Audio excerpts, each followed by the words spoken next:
Welcome to Breaking Solo, how solopreneurs break barriers, build brands, and embrace the future of business.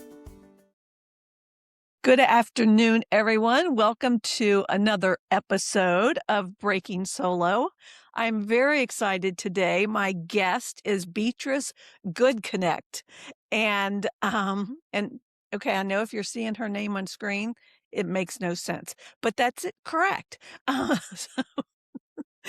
Beatrice, thank you for being with me today. Thank you so much for having me on, Donna. This is super exciting. And yeah, like the name thing, it's it just looks complicated. Yes. But I think that's my favorite thing about being so active on LinkedIn. I'm like, hey, so good connections. I'm Gutknecht. So That's amazing. Okay, tell the audience who you are and what you do. okay, so Beatrice Gutknecht. I help service-based businesses think things like landscapers, accountants, residential home builders, that sort of thing, where they have where we're getting them a market dominating position. So that way, often we'll find that unintentionally, if you put your website and your competitor's website or even your social media on top of each other, they will look very similar. So it is hard to find that point of differentiation. Like, hey, why should I choose you over them? And that might be like through words like, okay, there's a lot of quality, impact, bespoke. We care about your customer. We care about your journey. But you see it enough times and you zone out, even despite all the good intentions. So what I'm doing is pulling you away, pulling these businesses away from that position and almost bringing them to a brand new, distinct position without confusing the audience and bringing in, okay, say, for example, we want to speak to a select higher level of audience. We're specifically speaking to them and pushing away everybody else. So that's what I do. That's such a valuable service to offer to service-based professionals that can't seem to see, the trees for the forest. And it's difficult for them to figure out how they're different from their competitors. And the problem is a lot of the time there'll be others who come in and say, yeah, we can help you with that. And it will either be they're coming in and changing up the graphics. So you're putting like lipstick on a pig. Like the real issues aren't changing. Or you're getting a whole workbook of like the things that, okay, this is how you should sound. This is the way you should speak. Like this is how your content, the kind of words you should use. But that ends up being left in a folder on the desktop and never touched, where the expertise from my background, being very operations based, is like, hey, let's make sure that this actually works in your business. Let's make sure your customer service is able to bring this in a way that they understand, in a way that they'll be able to say it. You're not having copycats. If your position is that distinct, your team should be able to say it in their own wording, but it's still saying the same thing. Yeah, that's great. That's good that you help them with that kind of clarity, which is so important with your messaging. So tell me, Beatrice, what inspired you to go solo in business? Oh, well, for a long time, I had, just come up with one idea, another idea, another idea. And it was very much like the people around me that were like, oh, but, maybe just get a secure income and then you can do what you want afterwards. Deep down, I knew, and I still know, if I do something else, like whatever I do, I'm going to be putting 100%. So It's like, but in what time and what are you going to lose? Like, you're going to lose sleep. You're going to lose like something, something has to give. So for a long time, it was that. And there were a lot of things that happened, like, refinding my voice. There was a while, especially with these people, where I'm just like looking to them for how they're reacting, for how they're speaking, to guide my own decisions, to guide my own thoughts, which is, looking back, absolutely ridiculous. But, you just need to go through that, right? Yep, you have to get through the process. Exactly. And, you know, the change was in the change of people around me, the location change. I've had this amazing boss babe who hired me, and she's like, you have all of these amazing connections. And she's pulled out my voice. That was the first part. Second part is a little bit of an intense start to this, but during COVID, I had found a role where it's like for a new e-commerce company as a chief operations officer. I had started up their campaign, and we were doing really well. Next thing I know, my dad passed away. And then a week later, there was a military coup in the country. Yeah. So that role, we were like pulled to our office, pulled out of the office to home, and just halted. And that is still going on at the moment, the military coup. And so for a long time, they were like, okay, we'll just keep going. Well, they paid. And I was like, no, you're paying me out of your savings. I will find a job. So I spent a year job hunting just purely because of the timing. Yeah. Everybody was like being let go. So VPs, etc., were applying for like the director level jobs. And I was like, okay, what is this? I took that as a sign. So that, like, coming up to that 1 year mark, Badassery by B came to life. It was like, this is the time. This has been calling to me for so long, deep down, that this just needed to happen. And it was built from then. That's great. Often the universe will keep pushing us in the direction we need to go. And if we don't listen, we're going to be sad on the other end. But if we listen, it all works out. I mean, I think it keeps on doing it. And so we're just like, okay, I'll do it. I heard you already. It will just literally just put it in front of you. So no, I have no regrets about it. It's not an easy journey, and I would not like easily recommend it to somebody unless they know that it's going to be a slug. Yeah. So what's been the biggest challenge in your journey? And have you overcome it? This challenge keeps evolving, but the biggest one has been like not knowing what the right thing to do is, because we're all facing this for the first time, whatever that part of doing what we do, right? Like, this is the first time. And the biggest problem, especially on social media, is that there will be 10, 15, 20 different strong opinions. You should do it like this. Everybody else is wrong. No, you should do it like this. They're wrong. And it's like, okay, but who do I listen to? And amongst that, this took me a lot longer than it should have to figure this out. And it's often just doing what feels right for you rather than following them or following them, because those often are trends, and they're often for them to get attention to themselves. Exactly. Listen to your gut, people, because that's really, that's when you know that you're taking the right move. When your gut is telling you no, this is where the direction you need to follow.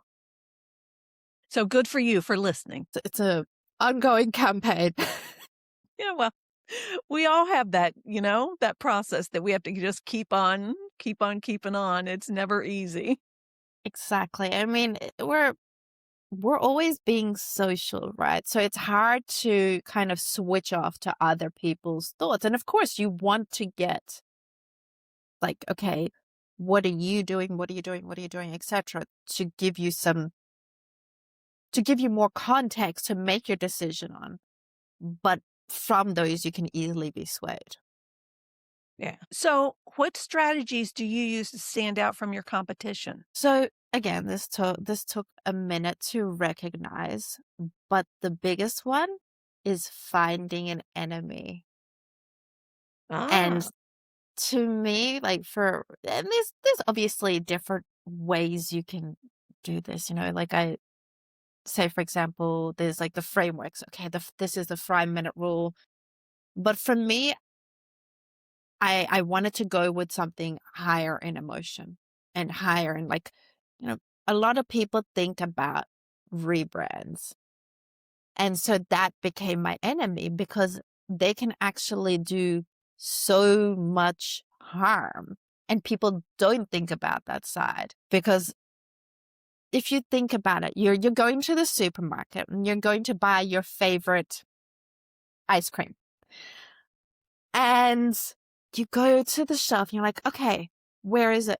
And you find that it's not there. And you're like, oh, I was really looking forward to having that like choc mint ice cream or something like that, right? And so you pick up another one and you kind of hope that it's still there. You have another look. And maybe you look down and it's like it's that same brand, but they've rebranded it. And you're like, oh, did they change like the recipe as well? Like, your brain is kind of just, you lose a bit of trust. That's one thing that could happen. Or the other thing is you might not see it at all because your brain is so associated to that one image, even if you've been doing business for like, a couple of years. And that's why, again, I'm so deeply against don't just jump into a rebrand. Don't just change your logo or your name.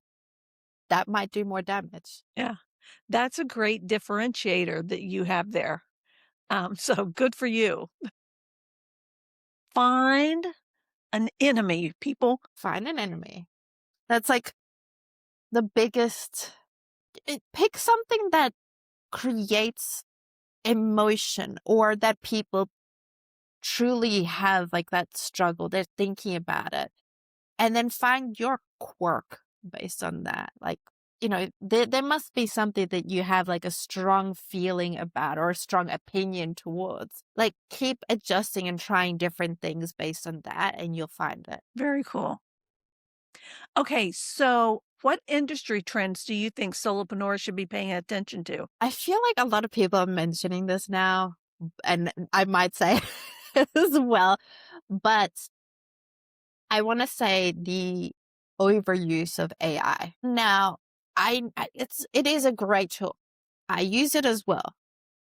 But the things that are going to stand out aren't necessarily going to be an AI picture or like AI wording. It's that human side. What's going on with the team? What's going on with you behind the scenes? Because that's what people engage with. That's what people care about. So find that balance, bring that human side, because that's what's going to continue connecting. We're spending so much time on our phones in front of the computer screen that we kind of just, stepping out and having a little bit of like that actual human connection and conversation, that'll go a long way rather. Yeah. Yes. So I get that relying too much on AI can actually hurt your business rather than help it. So you have to be really, um, you have to make sure you don't lose your own voice.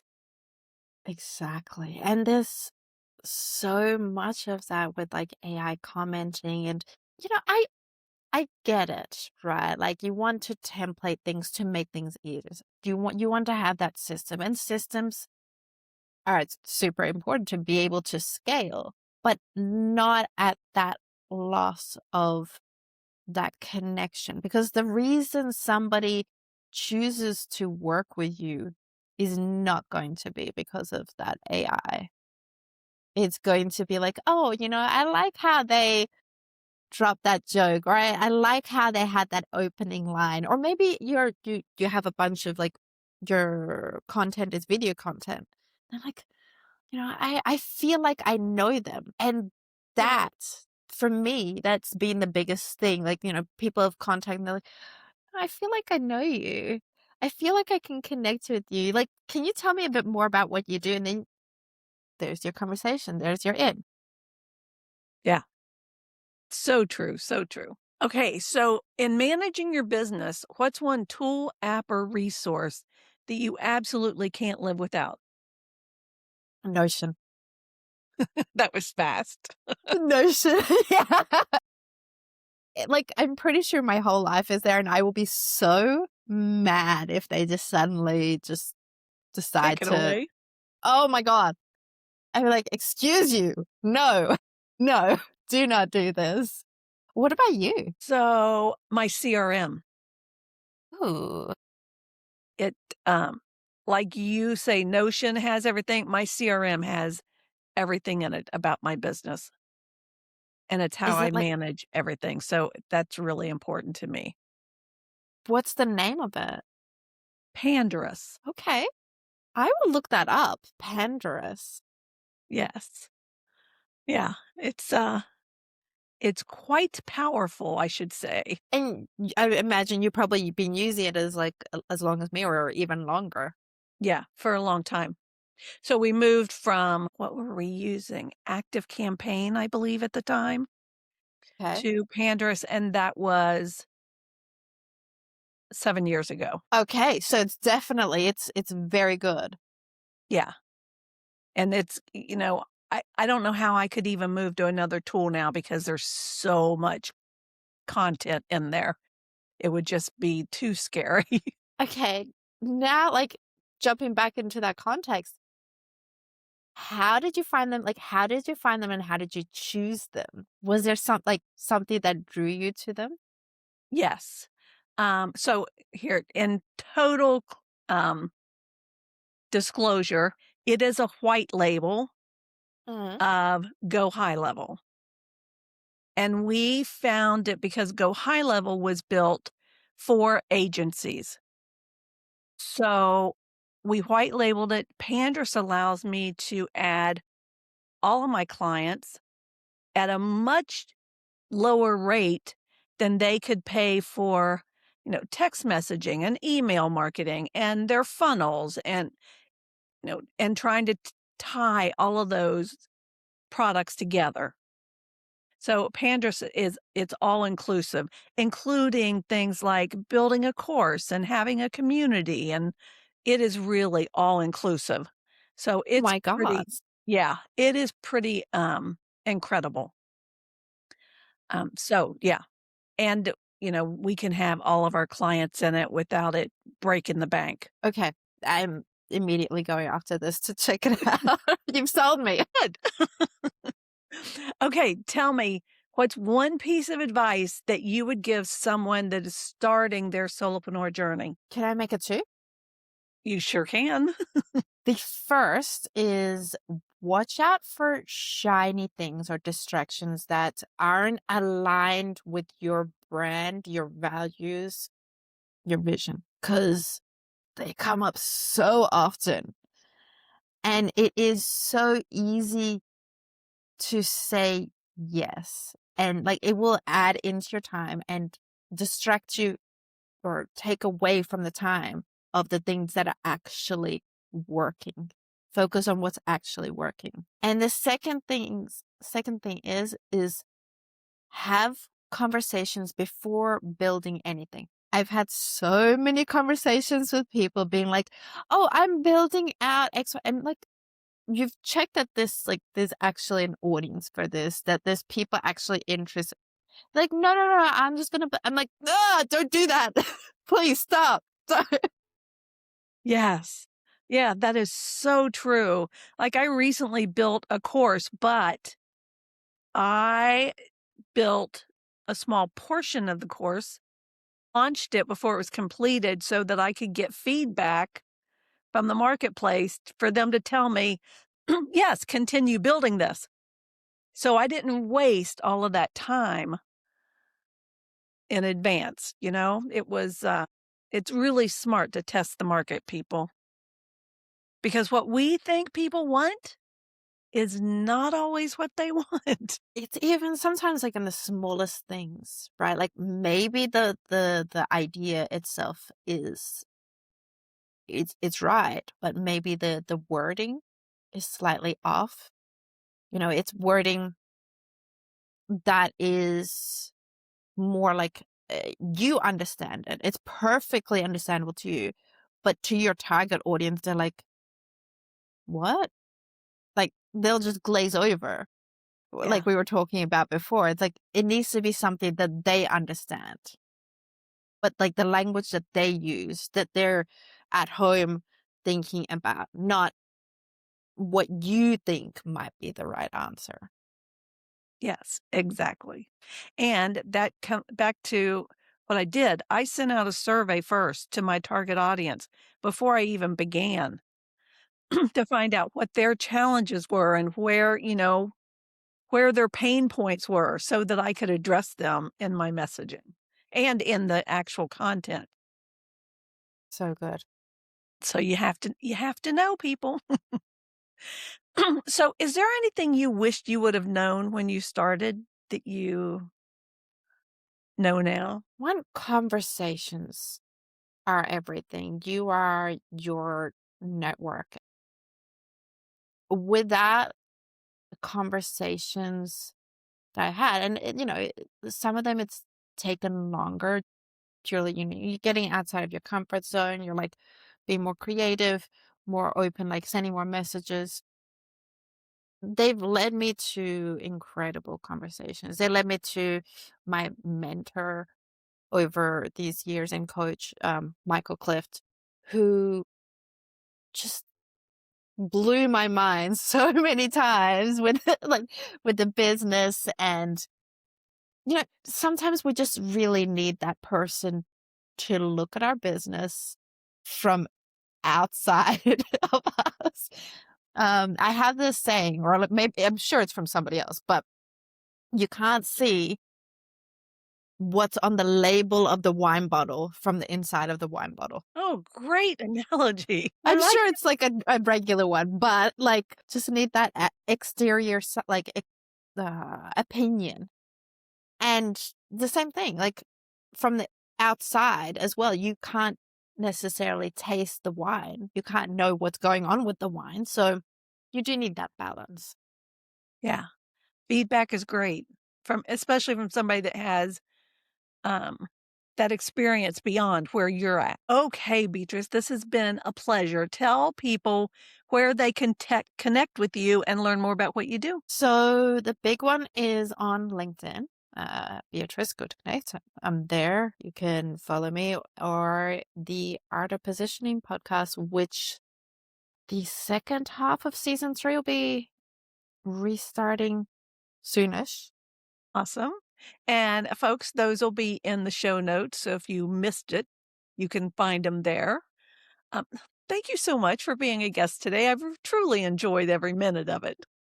Thank you for having me, Donna. This was such an incredible conversation, and it's good to hear about the CRM. I'm about to go Google that as well.